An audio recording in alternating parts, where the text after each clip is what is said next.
wajah-wajah yang masih saya lihat penuh dengan awet muda, saudara. Gak ada amin, gak apa-apa. Ya, bagi yang belum kenal saya izinkan saya untuk memperkenalkan terlebih dahulu diri saya.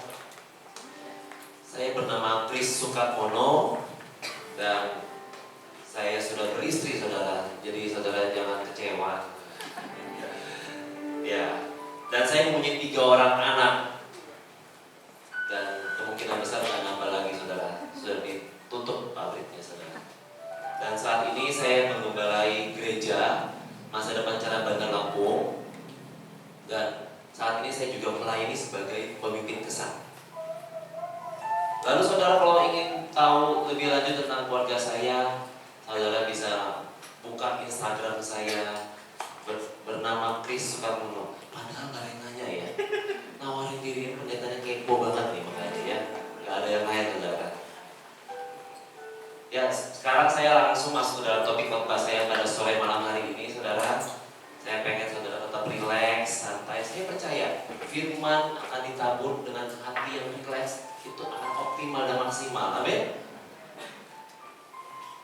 Firman saya berjudul Tuhan yang kejam atau hamba yang baik. Saya ambil di kitab Yakobus pasal yang ke-1 ayat yang ke-9 sampai ke-11. Izinkan saya membacakan untuk saudara semua. Baiklah saudara yang berada dalam keadaan yang rendah, bermegah karena kedudukan yang tinggi, dan orang kaya karena kedudukannya yang rendah, sebab ia akan lenyap seperti bunga rumput.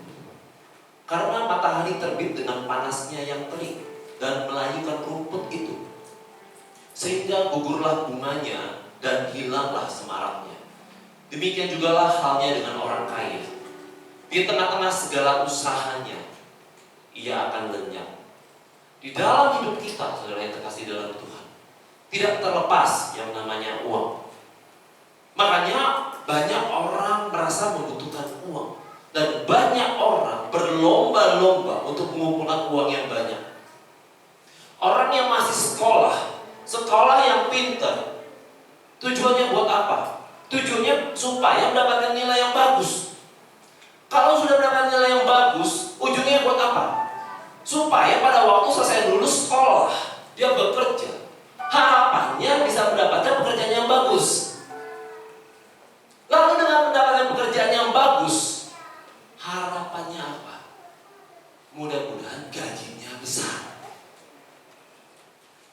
Lalu saudara, kalau misalnya saudara jadi pengusaha,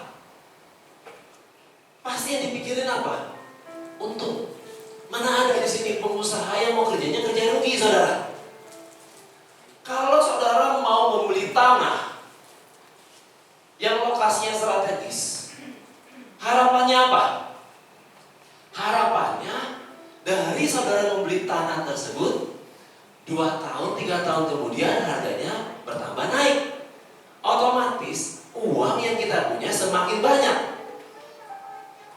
Balik lagi saudara, di dalam kehidupannya kita, ujung-ujungnya yang kita lakukan supaya duit kita berkembang. Amin. Saudara, Tuhan tidak membenci orang kaya. Soalnya saya lihat udah untung semua, di sini kaya semua. Gak ada angin, gak apa-apa. Tuhan tidak membenci orang kaya, juga tidak melarang orang untuk menjadi kaya dan punya banyak harta.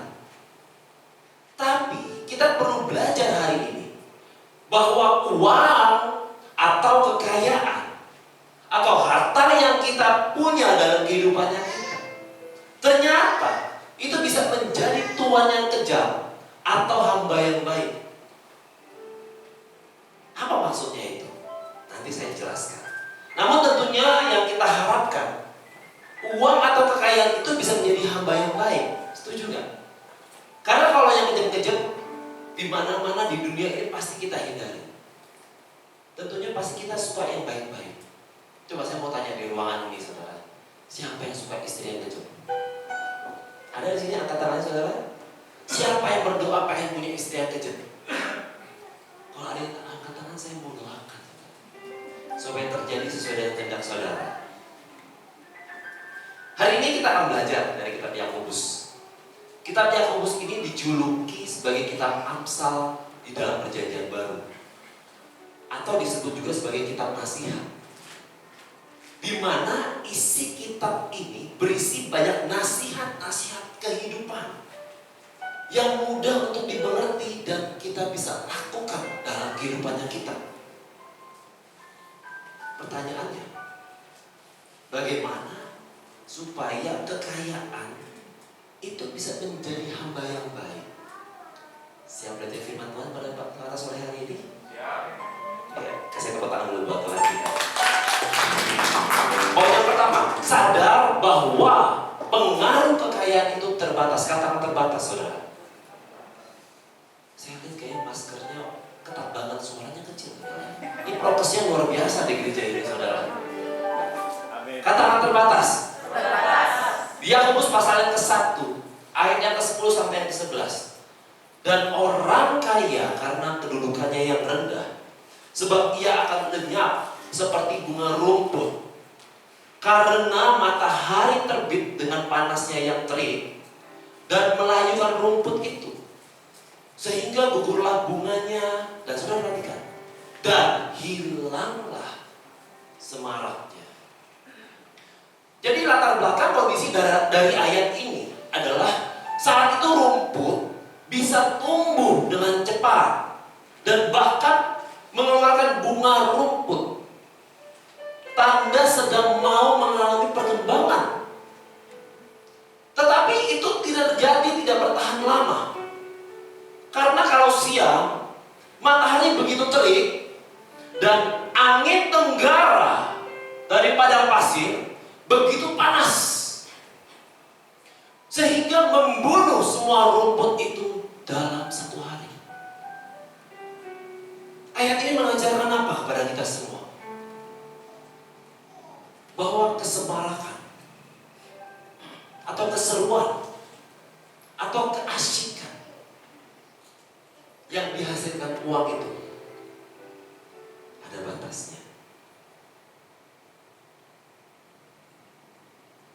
Izinkan saya memberikan sebuah ilustrasi kepada saudara semua. Semisalnya ada sebuah perahu yang sedang berlayar.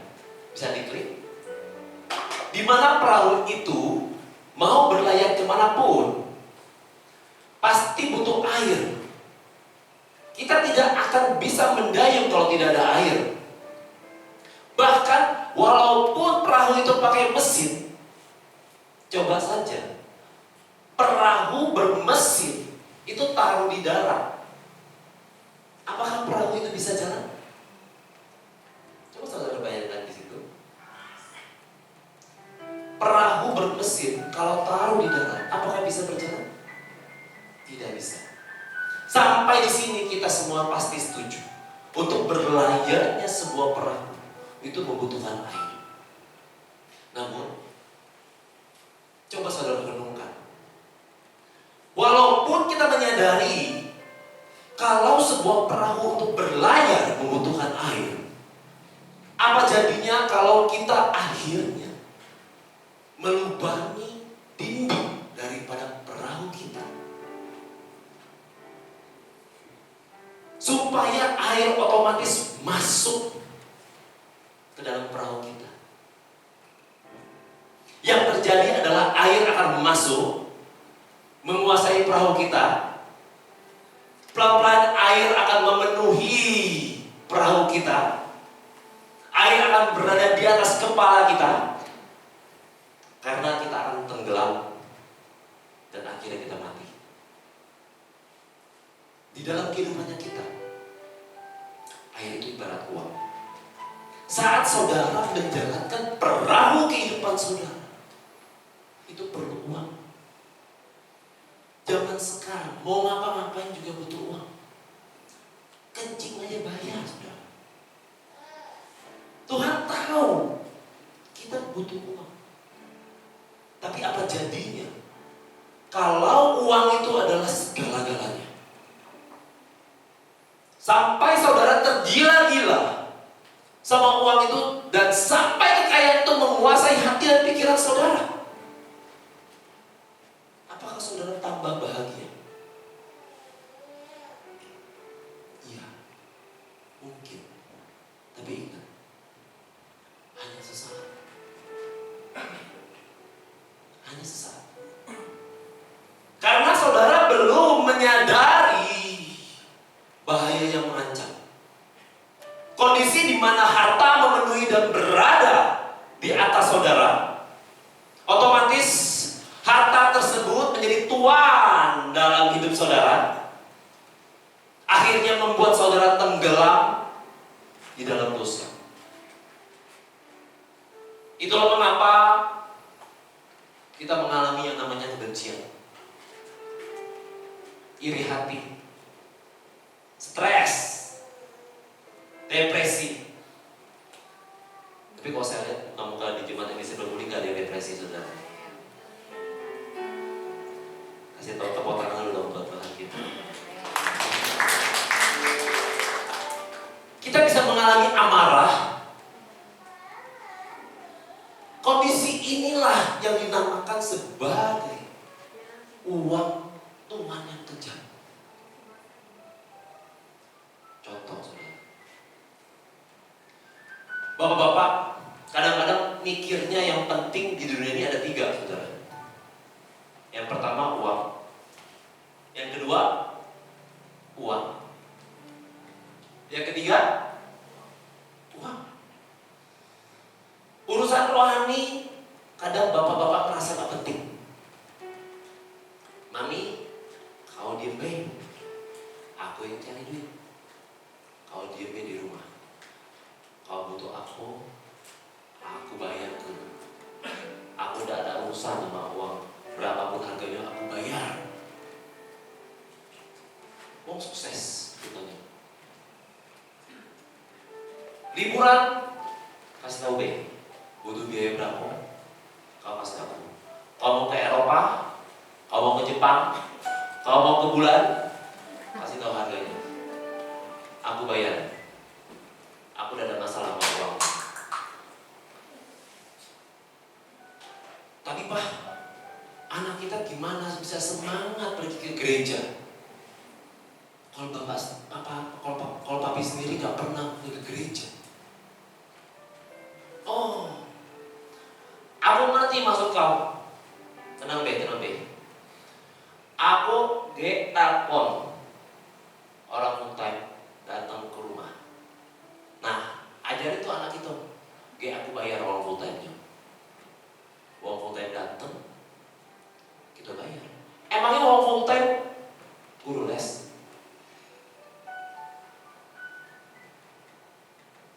Bapak-bapak mungkin merasa oke caranya seperti itu. Tapi anak-anak dan istri belum tentu oke. Ingat baik-baik. Di dunia ini saudara, gak semua hal bisa dibayar pakai uang. Dia lupa. Dia sebagai suami yang perlu dilakukan bukan cuma cari duit, cari fulus, atau cari cian. Apa tugas sang suami? Suami harus jadi imam. Apa imam itu? Membawa istri dan anak-anak mengenal Tuhan.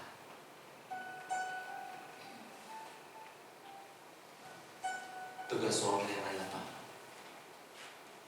Sebagai nabi, memperkenalkan pesan firman Tuhan kepada istri dan anak-anak. Sang suami tugasnya apa lagi? Sebagai raja, melayani istri dan anak-anak. Sampai suatu hari ketemu masalah. Suatu saat bapaknya udah tua. Anaknya gantian ngomong sama bapaknya. Aduh be, sorry be. Be, belum ngerti cara manggil yang sopan. Anaknya gak pernah sekolah minggu.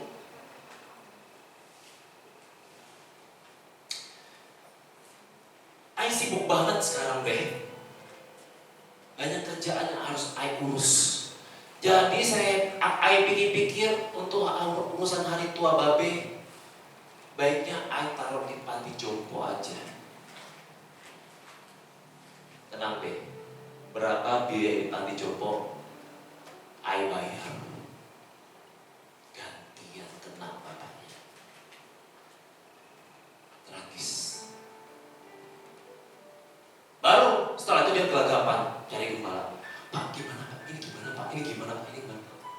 Padahal seumur hidup anak saya itu saya cukupin Pak kebutuhannya. Jangan ngomong semua kebutuhan anak sudah dicukupin. Kalau saudara baru cari uang, itu baru sebagian kecil yang saudara lakukan. Ingat baik-baik. Segala-galanya dalam hidup itu memang butuh uang. Tapi jangan taruh hidup saudara habis-habisan. Katakan habis-habisan. Hanya demi uang. Karena pengaruh uang itu sebenarnya terbatas. Apa kata lain terbatas? Tidak kekal. Jadi kita harus taruh hidup kita di mana? Itu kan pertanyaannya saudara. Kalau kita nggak taruh hidup kita di uang. Di Pengkhotbah pasal yang ketiga, ayat yang ke-11a dikatakan, ia membuat segala sesuatu indah pada waktunya. Bahkan ia, saudara perhatikan, memberikan kekekalan, katakan kekekalan dalam hati mereka. Ingat baik-baik saudara, pesan yang pertama ini. Kalau hidup saudara taruh di tangan Tuhan, katakan tangan Tuhan, Tuhan bisa memberikan hal indah yang uang gak bisa berikan. Dan sifatnya jangka panjang. Mari kita nyanyikan lagu ini.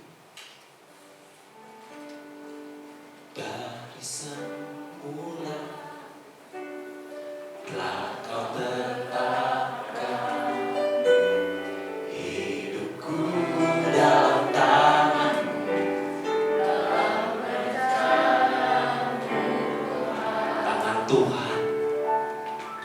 Rencana indah telah kau siapkan bagi masa depanku.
dan manfaat yang bersifat jangka panjang. Artinya ini yang wajib dikejar tentunya. Amin. Hidup saudara harus mau terbuka, sehingga saudara bisa mengalami apa yang Tuhan janjikan dalam kehidupan saudara. Saya pernah ngobrol sama pebisnis. Dia bilang, sorry ya, aku gak bisa ikut kesan. Soalnya kerjaan kantor aku belum bisa ditinggal. Saya udah bilang balik sama dia sambil candaan tentunya. Kok, harusnya kalau kau memang sudah berbisnis, malah paling mudah loh ikut kesan. Karena kalau kau sebagai pebisnis, kan kau yang ngatur waktunya. Kepala bank misalnya mau ketemu sama Koko tinggal geser aja waktunya. Kalau waktu itu bertabrakan dengan waktu saudara, waktu Koko kesan. Kata-kata nggak punya waktu, itu dengan kata lain dia mau bilang bahwa hal itu belum penting bagi saya. Contoh lain, penawaran di baptis. Baptis yuk, kamu nunggu apa lagi? Aduh Pak, belum siap. Saya ada ketemu orang model begitu saudara. Sudah lebih dari 5 tahun ikut Tuhan. Dibaptis aja masih galau. Kira-kira kalau kita galau terus sama Tuhan, Tuhan galau gak sama kita? Tuhan mau gak kasih yang terbaik buat kita? Gak tahu kenapa masih galau terus. Nah Pak, saya lihat Bapak ini sudah aktif terus nih berjemaat di gereja ini. Bagaimana kalau Bapak saya tawarkan untuk jadi pemimpin kesan? Aduh Pak, jangan saya Pak, saya belum siap Pak. Mimpin kesan aja belum siap terus ngomongnya. Kira-kira kalau hari ini dijemput Tuhan siapa ya? Nyeremin banget sih Pak kesini. Lalu kalau gak mau siap-siap, pertanyaannya, kalau buat Tuhan kapan siapnya? Terus Tuhan bilang begini sama saudara, aku mau kasih kamu berkat 2 triliun rupiah. Kira-kira apa respon saudara? Aduh mohon maaf Tuhan, belum siap. Ada gitu jemaat di sini yang merasa belum siap kalau mau terima rezeki 2 triliun rupiah. Pertanyaannya saudara, kenapa kalau untuk terima uang siap terus, tapi kalau kita buat Tuhan banyak pertimbangan?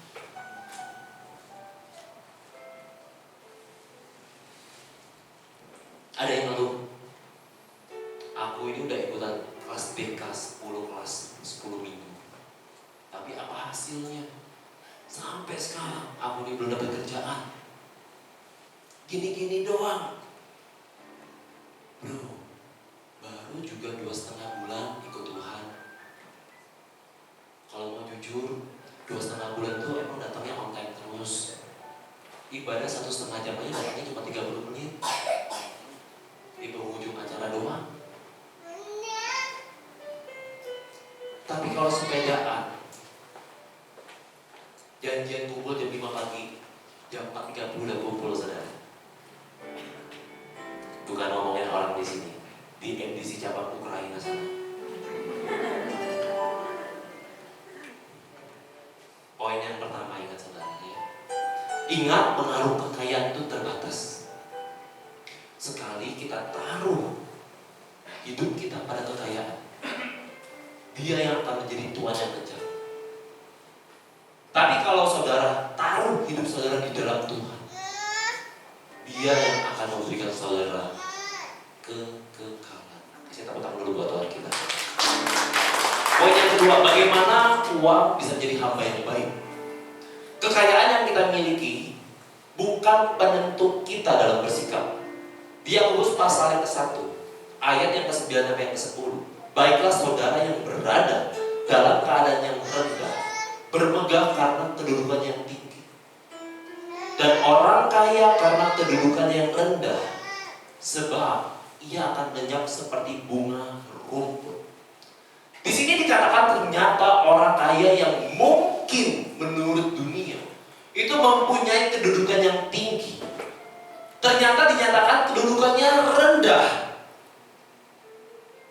Namun bisa juga orang yang keadaannya rendah, ternyata disebut kedudukannya tinggi. Artinya, kekayaan yang kita miliki itu bukanlah penentu kita dalam bersikap. Halo? Jangan menjadikan kekayaan sebagai ukuran kedewasaan rohani seseorang. Dan tidak menempatkan kemiskinan sebagai cara untuk mencapai kematangan rohani. Segala hal dalam kita bersikap dalam kehidupannya kita ini, patokannya cuma satu: firman Tuhan. Amin. Contoh, orang yang lagi pacaran nih, cewek-cewek ya, kadang kita merasa bersalah, pacar kita ngajak nakal, lalu kita nggak mau. Yang ada apa? Seringkali cowok tuh bilang apa sama kita? Jual mahal, ya. Apalagi pacar kita orang kaya. Aduh, kalau aku tolak terus, nanti rezeki aku lewat. Maksudnya dapat orang kaya gitu maksudnya, saudara. Ingat saudara, patokan kita bersikap adalah firman Tuhan. Balik lagi, firman Tuhan katakan apa pada waktu lagi pacaran? Jaga kekudusan. Sampai kapan? Sampai pernikahan. Ya ampun Pak, kok lama banget? Ya iya.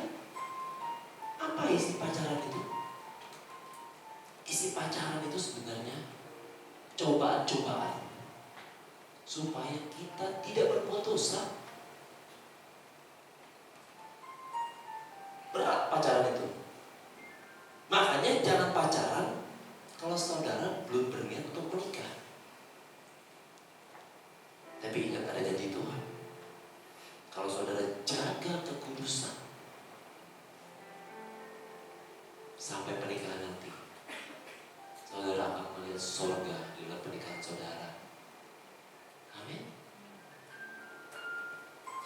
Pak, tapi gini loh Pak, gaya pacaran zaman sekarang tuh beda sama gaya pacaran zaman dulu. Terserah, mau zaman dulu kayak Siti Nurbaya kek, mau gayanya mau kayak apa kek, terserah. Patokannya balik lagi sesuai dengan firman Tuhan. Enak Pak, kalau zaman now Pak ya, pacaran tuh bisa masuk-masuk kamar Pak, bisa selimut-selimutan Pak. Saya juga nggak ngerti ngapain gitu. Gaya pacaran yang sesuai firman Tuhan, tentunya hasilnya berbeda. Saat di panggung pesta pernikahan, kalau gaya pacarannya sesuai firman Tuhan, ya relax aja yang perempuan itu, pakai gaun slim fit, nah ketat, lekukan tubuhnya terlihat bagus, dia nggak khawatir. Sedangkan kalau pacaran yang zaman now itu, kata-kata orang zaman now yang katanya bebas itu, yang pacaran duniawi, tolong kau garing sedikit, takut ketahuan kalau berjodoh bunting. Belum lagi dramanya di bawah panggung. Aduh gimana saya, gimana saya, gimana saya. Kamu tanggung jawab kan? Saya kasih rahasia berkat, gak ada yang amin. Mungkin saudara berpikir orang yang sulit dinasihati atau dibimbing adalah orang yang paling kaya atau orang yang paling berkuasa. Enggak juga. Orang yang ekonominya lemah pun bisa juga sulit dinasihati, sulit untuk dibimbing. Orang yang sudah sakit pun bisa juga sulit untuk dinasihati. Pak, jangan makan minyak. Mulut-mulut gue, perut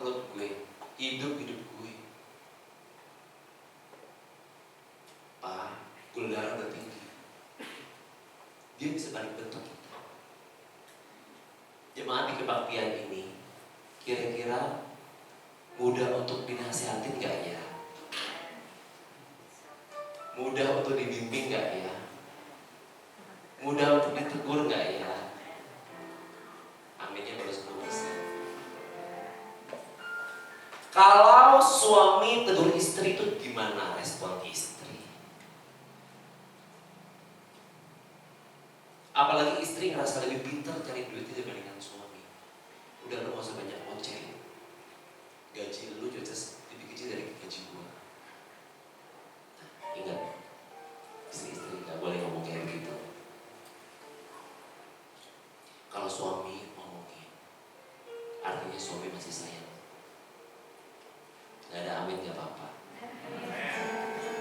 Oh, puji Tuhan Pak, kelihatannya saya sudah sempurna Pak, karena selama ini gak ada yang ngomongin saya, gak ada yang negur saya. Iya, soalnya ibu nakutin, nyeremin. Jadi kita mendingan diam daripada nanti kita diterkam. Nah, hari ini saya mau ajarin saudara semua. Suatu saat kalau saudara dikasih masukan atau misalnya itu ditegur, responnya begini. Pertama, kita pasang muka, senyum dulu. Coba keluarin muka senyumnya semua. Ya, senyum ya, oke, senyum. Hitungan ketiga, bilang thank you. 1, 2, 3. Oke, sekali lagi ya. 1, 2, 3. Kasih tepuk tangan dulu buat kita semua. Nah, saya tanya lagi, kalau istri itu fungsinya apa?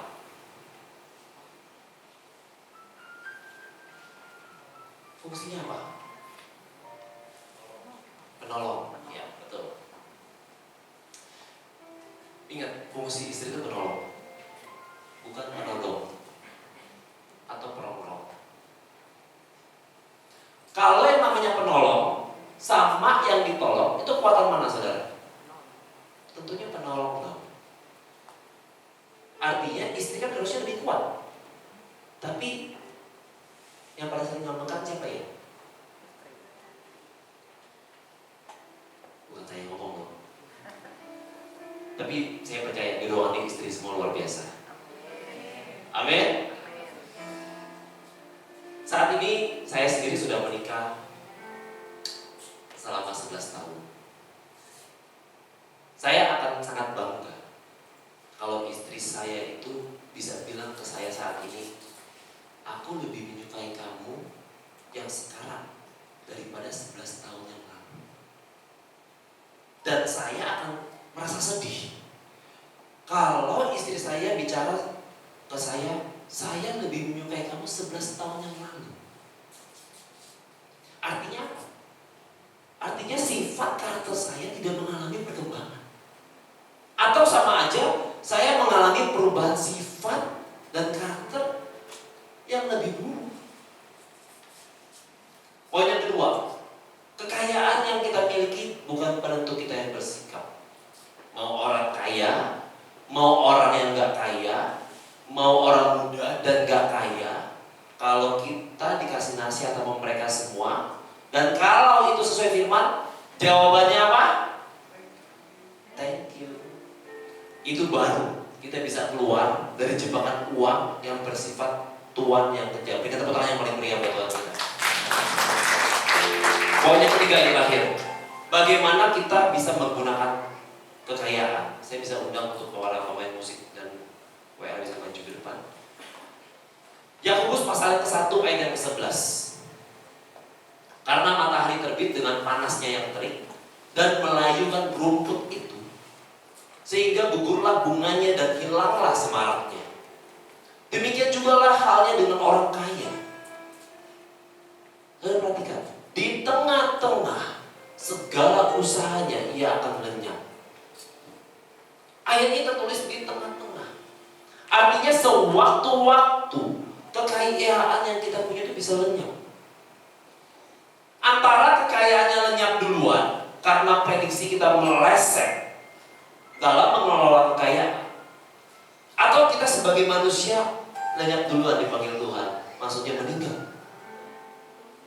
Beberapa bulan lalu saya menghadiri kedukaan sepupu adik ipar saya. Meninggal di usia yang 50 tahun. Kondisi yang belum terbilang tua tentunya. Kalau uang menjadi hamba yang baik bagi saudara, selama saudara pegang kekayaan, dan selama saudara masih hidup, seharusnya saudara menggunakannya untuk hal-hal yang bersifat kekal. Bukan sekedar untuk hal-hal yang bersifat sementara, seperti rumput yang bertumbuh dengan cepat dan berbunga dengan semarak, tetapi juga segera layu oleh teriknya matahari. Ada seorang pemimpin kesan curhat kepada saya. Ada anggota kesan dia yang susah sekali gantian untuk bawa makanan di kesan. Padahal jelas-jelas ekonominya itu gak susah. Mobil punya, anak di sekolah yang lumayan bagus di Lampung, liburan bisa pergi keluar Lampung, liburan lebaran, liburan akhir tahun. Tapi saudara, kalau hadir di kesan, cuma datang dan tinggal makan doang. Malah kadang pulang kesan bisa minta bungkus masuk tas. Nah, gini nah. Nah, masuk nih. Nah. Tapi di satu sisi ada pemimpin kesan yang lain bercerita. Dia merasa diberkati punya anggota kesan yang dia tahu padahal ekonominya itu kurang mampu, pas-pasan. Tapi selalu ringan tangan bawa makanan, walaupun sekedar pisang goreng. Kenapa itu bisa terjadi? Karena orang itu belum mengerti untuk menggunakannya untuk bersifat yang kekal kekayaannya. Ingat baik-baik saudara, kekayaan saudara itu dinilai bukan seberapa banyak harta saudara yang bisa dipamerkan kepada orang-orang, tapi kekayaan yang kita punya itu seberapa banyak yang bisa kita berikan manfaat pada orang lain di sekitar kita. Saya rindu jemaat di gereja di luar sana, orang-orang bisa merasakan berkat dengan kehadiran saudara, dengan kehadiran saudara, dengan kehadiran saudara, dengan kehadiran saudara. Orang-orang di luar sana bisa merasakan gereja ini adalah gereja yang murah hati.